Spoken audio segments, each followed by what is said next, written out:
नमस्कार, आप देख रहे हैं सी न्यूज भारत। मैं हूं आपके साथ ज्योति अरोड़ा।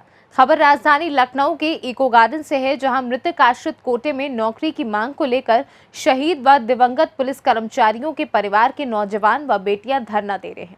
इन पुलिस मृतक आश्रित परिवार के नौजवानों व बेटियों ने आरोप लगाया है कि शासन व विभाग द्वारा पुलिसकर्मियों की शहादत को मजाक बना दिया गया है और अनुकंपा के आधार पर मृतक आश्रित नियुक्ति पर कुठारघात किया जा रहा है। असमय मौत के गाल में समा गए अथवा शहीद हो गए 456 पुलिस उप निरीक्षकों का आश्रित परिवार आज भी दर दर की ठोकरें खा रहा है।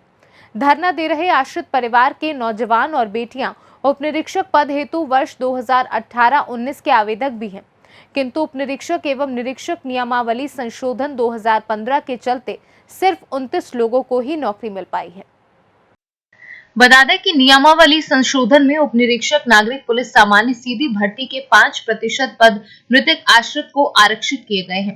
मृतक आश्रित कोटे के आवेदकों ने इस संशोधन को भेदभावपूर्ण बताया है, जबकि वर्ष 2016-18 में मृतक आश्रित के लिए लगभग 70% पद आवंटित किए गए थे और 2019-20 में मृतक आश्रित कोटे को लगभग 50% पद आवंटित किए गए थे, किंतु 2018-19 का आंकड़ा देखें तो लगभग 6% ही मृतक आश्रित कोटे के लोग लाभान्वित हो पाए हैं। वर्ष 2017 में उत्तर प्रदेश अपर मुख्य गृह सचिव ने उच्चतम न्यायालय के समक्ष शपथ पत्र देकर अवगत कराया था कि उत्तर प्रदेश पुलिस में 11,376 उप निरीक्षक नागरिक पुलिस पद रिक्त हैं, जिनको वर्ष 2018 से लेकर अगले 4 वर्षों तक प्रत्येक वर्ष सीधी भर्ती के द्वारा 3200 पद भरे जाएंगे, जिससे कि मृतक आश्रित में से आधिकारिक अभ्यर्थियों का चयन उप निरीक्षक के पद पर हो सके और दिवंगत पुलिसकर्मियों के परिवार को सहारा मिल सके।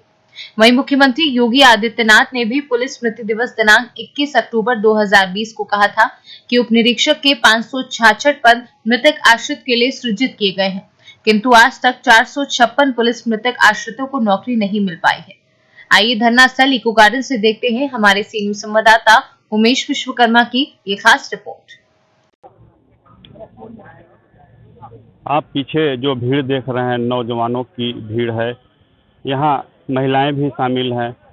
ये भीड़ पुलिस विभाग के मृतक आश्रितों की है, जो लगातार नौकरी की मांग को लेकर धरना प्रदर्शन करते रहे हैं।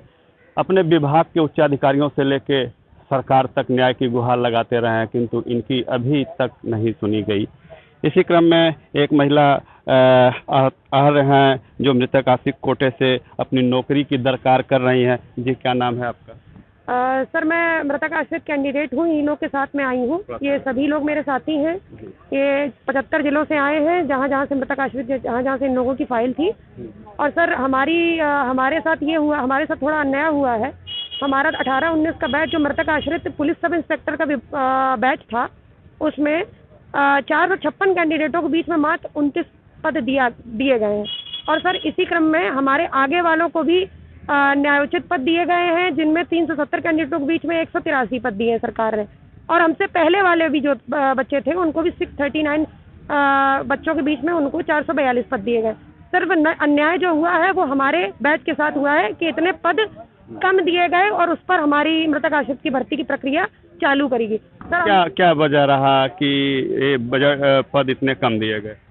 सर, इसका जवाब तो हम लोग के पास नहीं है, लेकिन जब भी विभाग में हम लोगों ने ज्ञापन सौंपा या किसी भी अधिकारी से बात करी या किसी भी स्तर पर हम लोग अपनी बात कहने की कोशिश करी, तो यही जवाब आया कि उस समय पद खाली नहीं थे, पद रिक्त नहीं थे। तो सर, पद खाली नहीं थे तो हमारा अध्याचन आपने बनाया ही क्यों? अगर जिस समय पद आ जाते आप, उस समय हमारा अध्याचन आपने 29 पद दे के हमारे साथ खिलवाड़ किया, हमारा मजाक उड़ाया आपने। और सर, इन्होंने क्या किया था, अभी शिक्षक भर्ती में भी पद सरकार ने ये ऐलान किया था कि जो इसमें शिक्षक विभाग में जो खत्म हुए हैं, उन लोगों को पद न होने पर भी अधिसंख्य पदों पर नियुक्ति दी जाए। तो सर, हमारी भी सरकार से यही मांग है कि पद हमारे भी समय पर अत्यंत कम थे। जो हमारे डॉक्यूमेंट्स है वो बोलते हैं कि किस तरीके से आगे और पीछे वालों को पद दिए गए और हमें नहीं दिए गए, तो उस तरीके से हमको भी अधिसंख्य पदों पर नियुक्ति दी जाए, नहीं तो उचित पदों पर हमें नियुक्त करें। किंतु ये तो मौलिक अधिकार है। जब भी कोई पुलिसकर्मी या पुलिस अधिकारी शहीद हुआ है तो एक मानवीय संवेदना के अनुसार सरकार को या विभाग के उच्चाधिकारियों को पद सृजित कर उनके घर में योग्य बच्चों को नौकरी पर रखनी चाहिए। सर हम सभी यहाँ पर योग्य, जितने बच्चे यहाँ पर बैठे हैं सब उप निरीक्षक की पूरी योग्यता रखते हैं, सब लोग ग्रेजुएट हैं यहाँ पर। और लेकिन सर ये बताइए ये कौन सी संवेदना हुई कि आप 456 बच्चों के बीच में सिर्फ 29 को मौका दे रहे हैं दरोगा बनने का। आपने आगे वालों को भी भरपूर मौका दिया। 442 बच्चे उसमें से ट्रेनिंग सेंटर से आज सब इंस्पेक्टर बने घूम रहे हैं। और 639 कैंडिडेट जो हम उसमें क्या कहते हैं आगे वाला बैच है जो उसमें 370 में से 183 को आपने मौका दिया। हमारे में से 463 456 में नहीं, उसमें भी 7 कैंडिडेट बाद में बढ़ाए। बच्चे बढ़ा रहे हैं, पद नहीं बढ़ा रहे हैं। ऐसा चलता रहा तो सभी ओवर एज हो जाएंगे। सर ये तो चाहते ही हैं। आज की डेट में किसको नौकरी देना चाहती है सरकार? किसी को नहीं देना चाहती है। उसका बस चले तो कोई नौकरी ना कर रहा हो आज की डेट में। फिर अगला कदम आप लोगों का क्या है? अगला कदम हमारा यही है, हम लोग यहाँ पर अनिश्चितकालीन धरने पे बैठेंगे, जो हमारा आखिरी रास्ता है। इसके अलावा हमारे पास कोई रास्ता नहीं है। सब जगह हम लोगों ने हर दरवाजा खटखटा लिया, हर जगह हम लोग को सिर्फ एक सहानुभूति दी जाती है। यही बोला जाता है कि आपका कार्य हो रहा, लेकिन आज दिन तक नहीं हुआ। पेपर का नोटिफिकेशन निकाल दिया 5 सितंबर का, जिससे बच्चे यहाँ एकत्र होकर धरना न कर पाए। हालांकि आज सुबह से आप लोग भूखे प्यासे यहाँ इको गार्डन में आप बैठे हो और अभी तक कोई शासन या प्रशासन स्तर पे कोई अधिकारी आप लोग से वार्ता करने के लिए आया? नहीं सर, अभी कोई नहीं आया है और हमें उम्मीद है कि देखें आगे क्या होता है। लेकिन हमें किसी भी अधिकारी से नहीं मिलना है। हमारा निस्तारण सिर्फ हमारे चीफ मिनिस्टर साहब कर सकते हैं, क्योंकि उन्हीं के ही हाथ में ये विशेषाधिकार है कि अगर हमारे साथ अन्याय हुआ है तो हमें अधिसंघ पदों पर नियुक्ति दी जाए। और यह इसका निस्तारण हमारे गृह सचिव साहब कर सकते हैं, अवस्थी साहब। बाकी इसके अलावा हमें न किसी अधिकारी से मिलने की इच्छा है, ना ही हम मिलना चाहते हैं। सर आज हम लोग अपने 456 अभ्यर्थी जो है आज हम अपनी एक मांग लेकर के आए हैं। हम लोग मृतक आश्रित शहीदों के बच्चे हैं जो कि आज अपनी एक मांग लेकर के आए हैं कि जिनमें 406 पुलिस विभाग का जो मृतक आश्रित कोटे का एग्ज़ाम है, इनकी डेट 5 सितंबर को आ चुकी है। हम लोग 456 अभ्यर्थियों के बीच में मात्र 29 पद हमें दिए गए हैं।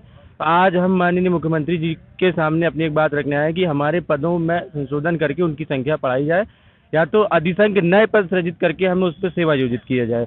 हम लोग यहाँ पे शहीदों की महिलाएं भी हैं और लड़कियाँ भी हैं, काफ़ी लड़के भी हैं, अन्य जिलों से आए हैं और बहुत परेशान हैं और अपनी यही मांग लेकर के बैठे हैं कि इतने पद हमें दिए जाएं ताकि उस पदों के सापेक्ष हम लिखित परीक्षा देने के लिए भी तैयार है। आपने हमारी शारीरिक दक्षता ली, हमने वो भी दी और हम लिखित परीक्षा देने के लिए भी तैयार है, लेकिन कम से कम हमें इतने पद दिए जाएं कि हम उन पदों में फाइट कर सकें। इससे पहले जो पद था, वैकेंसी थी, जो मृतक आश्रित बैच था 639 बच्चों के बीच में 442 पद विभाग ने उनको दिए। फिर इसके बाद हमारे बैच को 456 अभ्यर्थियों के बीच में मात्र 29 पद दिए। यही नहीं सर, 2020 का जो अधियाचन तैयार किया जिसमें 370 अभ्यर्थियों के बीच में 183 पद इनको दिए गए, तो फिर हमारे ही बैच को 2018 और 19 में 456 के बीच में 29 क्यों? यही सर समस्या, और यही समस्या का समाधान लेकर के हम यहाँ पर आए कि हमारी समस्या का समाधान किया जाए। और माननीय मुख्यमंत्री जी से हम सभी आग्रह करते, निवेदन करते हैं कि हमारी समस्याओं को सुनें और उसका तत्काल निवारण करें। ये अनशन या आम जो भी है हमारा धरना है, उसका करने का सिर्फ यही मकसद है कि माननीय मुख्यमंत्री जी हमारी बात को सुने, समझें और उसका निस्तारण करें।